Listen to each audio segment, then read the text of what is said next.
So what I'm going to be talking about, there we go. What I'm going to be talking about is actually similarly in the range of the idea of autonomy and freedom in that realm. And I don't quite know how lighthearted it is, but I don't think it's going to give you any nightmares before Christmas. What I want for Christmas is freedom of expression for artists. I think artists should be judged as artists, not for their political opinions or their moral behaviour, and I think that this is at risk. I think the evidence for it being at risk is expressed in a couple of different examples, one from the UK and one from Australia. The one from the UK is the Exhibit B installation by an artist called Brett Bailey in the London Barbican's Art Centre. And the one from Australia is the sacking of an opera singer, Tamar Iveri, by Opera Australia. Now, these two examples, I think, represent quite a worrying development in the censoriousness of our society, a kind of censorship by mob rule as opposed to just by state action. In addition, I think they promote the politicisation of art, which is judging art on its messages and artists on their political and moral outlooks, rather than on the artistic merit itself. Just to explain, draw out the examples, a couple of the examples. Exhibit B was an installation by a white South African artist who modelled the installation on the Human Zoo, a 19th century freak show type event where which involved, in his particular example, involved 12 tableaux of performers, motionless performers, being slaves or refugees, and spectators would walk around the space where the performers were situated, and the performers would be motionless, but they would look with their eyes at the spectators, at the viewers, and it was a very discomforting experience, I believe. For the artists and actors, they were offering, they thought that they were offering a very damning critique of colonialism, racism, and imperialism. The artist's aim was to make people feel very uncomfortable about this history, and his installation did exactly that. But there were certain sections of the black community in London that claimed that it was racist and exploitative, and they felt it was deeply offensive. It initially generated some controversy in Edinburgh during the Edinburgh Festival, but its London opening, which was sponsored by the Barbican Arts, was actually closed down as a result of very vociferous and physical, though not violent, protests. And it's also been causing quite a lot of controversy more recently in Paris. Thousands of people have signed petitions against it. And I didn't actually get to see it in Edinburgh, though I know somebody who did, and was fairly critical of it, to be honest. But a friend of mine, Manik Govinda, had bought tickets to go and see it in London, and he wrote in the online magazine Spiked, which Brendan O'Neill is involved in, editor of, in fact. It's a sad day for freedom of expression when art is censored, whether it's by the state or by groups of outraged citizens. Closer to home, the opera Tamar Iveri recently had her contract cancelled by Opera Australia because of her anti-homosexual views, which she expressed on her Facebook page, and this caused outrage in the social media sphere. And a similar example of this is the American musician Red Foo, there's a campaign going on against for his withdrawal from the Australian version of The X Factor, being a judge on the Australian version of The X Factor, because of his new single, which is alleged to be sexist. So as Brendan O'Neill has written in The Spectator, the judgment of an artist by entirely non-artistic criteria sets a dangerous precedent. Imagine what would have happened if Wagner was heading down under to do a concert here. You would have never heard his music. So what is common about these examples is, I think, political policing of the arts. Not only do vociferous individuals and groups try to dictate what we should and shouldn't see and hear, and to prevent us from exercising our own right to freedom of thought, they also, I think, do a real disservice to the arts, because basically they present the arts as just delivering a message, not being anything more complicated than that, or more subtle. Now, censorship, I mean, the interesting thing about these developments, I think, is that censorship by the state is generally pretty widely condemned. I was in Melbourne, I think, last year. There was an artist whose work was taken away by police, and his exhibition was shut down because of the sexual nature of his exhibitions, particularly in relation to children. And there was quite a lot of public condemnation of this police intervention as being unnecessary. And in fact, it was subsequently found that the charges were dropped against him. And nowadays, I don't think any politician would get away with trying to close down an exhibition which expressed some kind of left-wing point of view. They would be charged for trying to cleanse the arts and prevent them from challenging the dominant morality or the dominant political consensus. But there have been a number of recent online campaigns by offended communities who I think are exactly the same express exactly the same kind of moral cleansing. In the case of Opera Australia or Campaign Against Red Foo, artists have been morally policed and penalised on the basis of their political or moral outlooks, offending people. And in the case of Exhibit B, an art installation was closed down because a collection of community activists claimed the right not to be offended. And I think the right not to be offended is something that's increasingly touted, at least in England.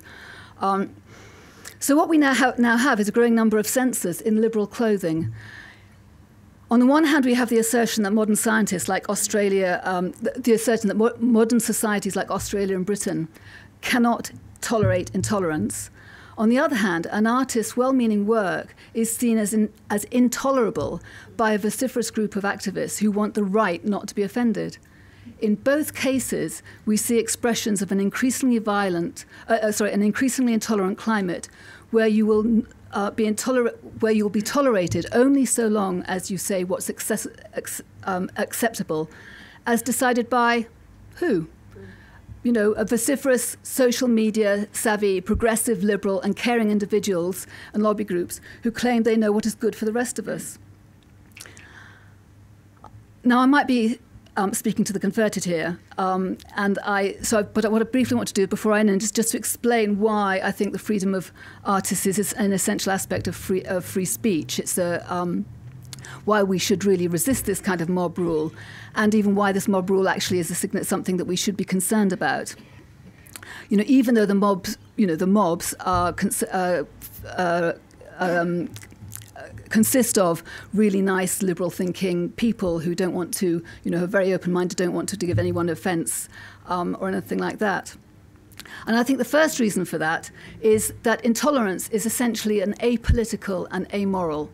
Once you it's an attitude of mind, and once you set up an intolerant, allow an intolerant climate of opinion to gather pace, which calls on institutions of the state to protect the offended in any way, I think you can start calling on all kinds of bans, from Jews as well as Muslims, Christians as well as Sikhs, from feminists and anti-feminists, from gay and anti-gay. Intolerance just feeds on itself. You can say you're offended and you can claim that you need to be defended from that offence.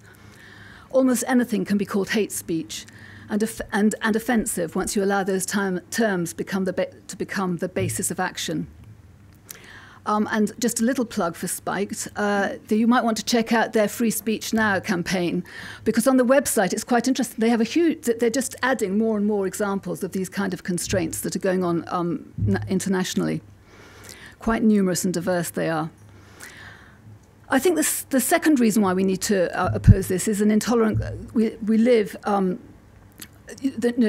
intolerant climate generates self-censorship. Now we all live with families and workmates and so forth, and probably do censor ourselves and don't always say what we want to say in certain situations just to keep the peace. But one of the things that artists have always done is break rules, to break conventions, challenge the way we think about the world, challenge the way we look at the world, make us perhaps more critical of it.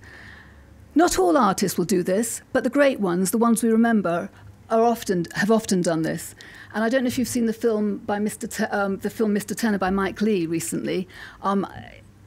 He shows Turner as a man with really rather disgusting habits and very dodgy relationships with women. Turner broke, as you know, contemporary art conventions, and he received the opprobrium of Queen Victoria. But if he had been prevented from doing his art for either his moral and personal behaviour or for his artistic experiments, the world would be a much poorer place. And I think this is one of the risks we take by accepting any kind of censorship of the arts. And it's worth noting on this score that the fear of giving offence is increasingly causing art institutions to think twice about what they put on and to and the kind of exhibits and productions they put on. So I think a third reason for defending artist freedom of expression and challenging the overheated climate of intolerance is the kind of that intolerance generates conformity, a world in which nothing is challenged and in which we're expected to think in an increasingly narrow channel of inoffensiveness. And also it creates a world in which no great art can really be created. I mean, Stalinists and Maoists and any oppressive society have rarely produced anything that one could consider great art. Such were riches we would lose. So finally, in case you think this is a trivial matter, and I know some of these examples do appear quite trivial, I think even if you're not particularly interested in the arts, I think you could think of the arts as being like the canary in the coal mine. Censoring the arts for political incorrectness signals an increasingly you can't say that society. And it shuts down all kinds of free thinking, conversations, debates of all kinds, from the trivial and playful to the profound. So Santa, please keep the offenders at bay and let the rest of us decide freely for ourselves what we think of artists and their work.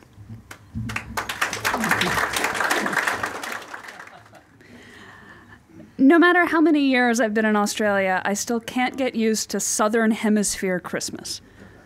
Back home in North Carolina, Christmas meant falling snow and pumpkin pie and roasting a big Christmas chicken. Here in Sydney, snow is out of the question. Pumpkin is not in season in December, and roasting anything for 5 hours in a tiny kitchen when it's 40 degrees outside is a recipe for heat stroke. But Christmas is about sharing, so please allow me to share some American Christmas traditions with you. The first one dates back to the Puritan fathers who came over to New England in the 17th century. The Puritan way of celebrating Christmas was to ban all forms of celebration. Christmas was prohibited by law in Massachusetts until 1681, and anyone found celebrating it could be subject to a 5-shilling fine. Even after that law was repealed, well into the 18th century, the prevailing attitude in New England was, "Our Lord does not need you to throw him a birthday party." I've got here a story from the journals of William Bradford, who was the first governor of Plymouth Colony. This story is from 1622, which is just a little over a year after the Mayflower first landed. Bradford refers to himself in the third person. On the day called Christmas Day, the governor called them out to work, as was the custom. But most of this new company excused themselves and said it went against their consciences to work on that day. The governor told them that if they made it a matter of conscience, he would spare them till they were better informed. So he led away the rest and left them. But when they came home at noon from their work, he found them in the street at play, openly, some of them pitching the bar and some at stool ball. So he took away their implements and told them that it went against his conscience that they should play while others work. Thankfully, not all Puritans were as uptight as William Bradford. His successor as governor, John Winthrop, thought that it was permissible to celebrate Christmas through extra prayer and fasting. Now, over the centuries of American history, this Puritan legacy has faded, or it hasn't quite faded, but it has been transformed. Because exactly the same altercation that took place between Governor Bradford and the kids with their stool ball now takes place in modern America under the name the War on Christmas. If you're not familiar with the War on Christmas, it's the annual festival of recrimination that Americans celebrate by vehemently taking sides in every fight between a Midwestern bank manager who wants to put a Christmas tree in the lobby and the Home Office that says that Christmas trees are against their inclusiveness policy. Fox News does a lot of coverage of the War on Christmas, and the New York Times and MSNBC do a lot of coverage about how the War on Christmas is a myth. And it's true that the War on Christmas is not as bad as it used to be. It could probably be downgraded to the Christmas low-intensity conflict. But you still, even today, get stories of grade schools having to change the programs for their winter choir concerts because Handel's Messiah has too much God in it. But just like the old Puritan war on Christmas, this one involves one side saying you should celebrate in one way and the other side saying that the first folks are a bunch of fanatical extremists who want to take the fun out of everything. And in both the old Puritan war and the current war, it all started because both sides decided to make it a matter of conscience. So how about here in Australia? I was delighted to discover as an immigrant that there pretty much is no war on Christmas in Australia. I saw a poll that came out just about a month ago in which Australians were asked, quote, "To what extent should religious traditions and symbols of Christmas, such as nativity scenes, angels, Christmas carols, etc., be allowed to have a public presence in Christmas celebrations?" The options were, they should be strongly encouraged, after all they are what Christmas is about. They should be somewhat encouraged. While Australia is a diverse place, these are a key part of Christmas and can be shared by all. They should be somewhat discouraged, so that people with different religious views won't be offended. And they should be strongly discouraged, as they have no relevance to Christmas today and may lead to division. 92% were in the top two boxes. Australians are the best peacekeepers in the world, right? You guys should deploy to America. The war on Christmas would be over in a week.